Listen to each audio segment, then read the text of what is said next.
Hi, it's me again.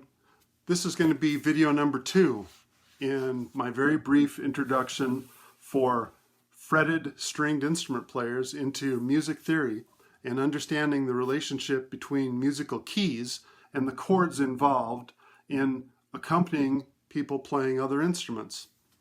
And so last time I used the example of the musical key of C and showed you how following the 1-4-5 rule you can determine the major chords in the key of C major. Those would be C, F, and G7. And then the associated minor key would be A minor, because A is the 6th note of the C scale, and those associated minor chords would be A minor, D minor, and E7. So you can apply this to any of the musical keys from A through G in both the major and the minor versions of those particular keys.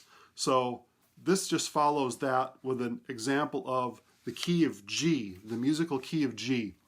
Guitar players, bluegrass players, piano players, a lot of popular music is written in the key of G. And so I have just one page to show you with regard to the key of G. So in our key of G, the scale is going to be G, A, B, C, D, F sharp. Now I haven't talked about sharp notes and flatted notes, and maybe I'll do another video that explains that. But for this example, just please understand that the F in the key of G is the F sharp note, not the F natural note. And then at the end of that scale, to create the octave, we'd have another G. So following the 1-4-5 rule, the major chords in the key of G are going to be the 1 chord, G, the 4 chord, C, and then the 7th of the 5th note, D. So we've got G major, C major, and D7. Now if we look at this scale, the 6th note in the scale is going to be E. So our associated minor is the key of E minor. And following the 1-4-5 rule for the E minor scale, we come up with the chords. The 1 chord would be E minor, and then F, G, A. So the 4 note in that scale would be A. So they've got the 2nd chord in that minor key, A minor. And then after A would be B, or the 5th note. And so again, that's the 7th chord. So the 3 chords in the key of E minor are E minor, A minor, and B7. Now again, I appreciate you might have to think about this a little bit, but I encourage you to try examples on your own. You are going to run into some difficulty depending upon the key signature that you pick, but hopefully you understand what I'm doing for the key of C and for the key of G. So stringed instrument players, fretted instrument guys, you may want to try this example for the key of A just to see what you come up with. And then in subsequent videos, I'll talk about why you have to sort of adjust your understanding of the scales here because of the fact that these key scales have sharp notes and flatted notes depending upon the particular musical key.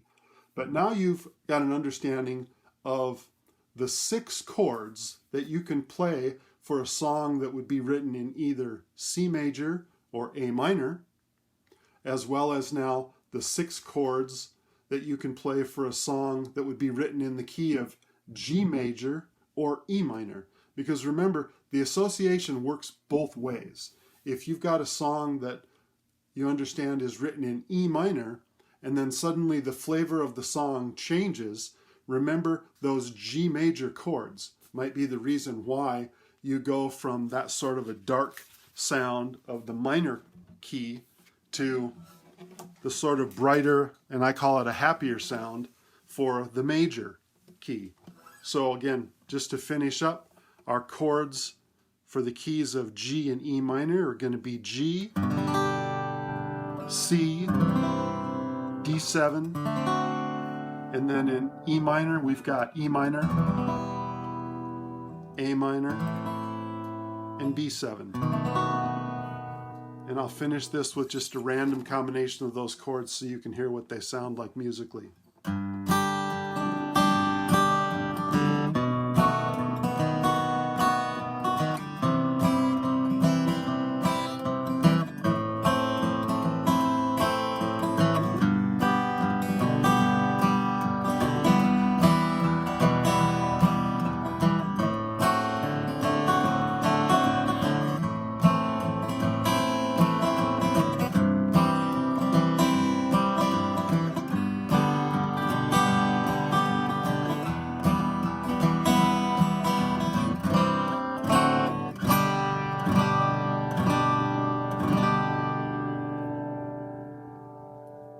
Thanks again for your attention.